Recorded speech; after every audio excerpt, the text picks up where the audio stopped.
Lors de la retraite de confirmation, une phrase tirée de l'évangile qu'on retrouve dans les chez les quatre évangélistes, qui nous dit qui gagne sa vie la perd, qui perd sa vie la gagne. Je ne savais pas vraiment ce que ça voulait dire, mais cette phrase m'interpellait. Alors je l'ai écrite sur un bout de papier, je l'ai collée à l'intérieur de mon armoire. Quelques années après, j'avais oublié cette phrase. Et puis un jour, lorsque j'étais étudiant, je discutais avec un ami et un soir, il est arrivé en pleurant sans savoir pourquoi. Donc je lui demande, mais qu'est-ce qui se passe? Tu as tout pour être heureux, tout ce que la société nous dit pour être heureux, c'est-à-dire à savoir une belle voiture, un appartement, un bon travail et une belle copine. Mais finalement, qu'est-ce qui te manque? Qu'est-ce qui va pas? Et de là est partie la réflexion. Et je me suis dit, finalement, je veux annoncer le Christ aux gens. Et plus tard, je suis rentré au séminaire après un temps de réflexion. Ce temps de formation, je pense, m'a permis surtout de grandir personnellement, dans ma foi, et puis surtout dans le regard sur les autres. Souvent, on se dit, ah bah là, il faut faire comme ça, là, il faut faire comme ça. Et on s'aperçoit qu'au séminaire, c'est pas toujours comme on veut.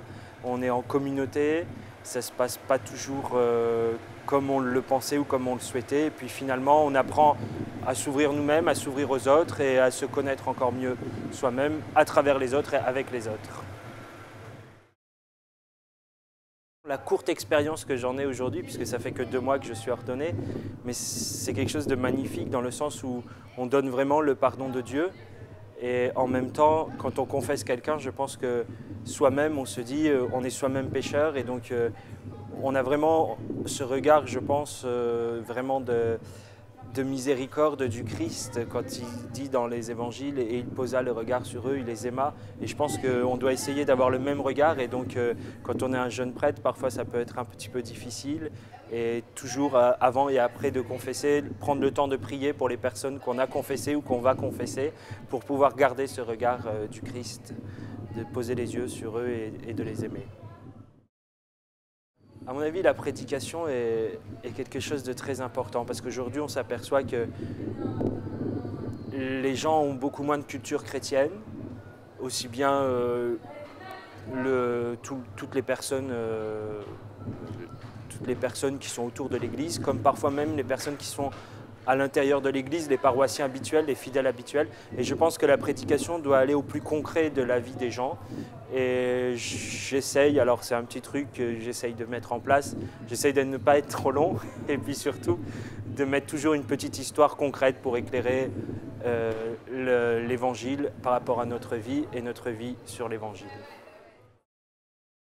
On a la récitation du bréviaire qui est quotidienne et plusieurs fois par jour même et qui parfois est facile d'accès, parfois est plus difficile dans le sens où quand on est tout seul, on prie chez soi, dans son presbytère, mais on sait qu'on prie avec toute l'Église et en même temps c'est là aussi, le matin par exemple, lorsqu'on dit les laudes, on prie pour les gens qu'on va rencontrer dans la journée et le soir on prie plutôt pour les gens que l'on a rencontrés, qui n'étaient pas prévus, les petites choses qui nous ont agacés dans la journée et qui font que justement on peut remettre tout ça dans la prière et finalement aller se coucher tranquille.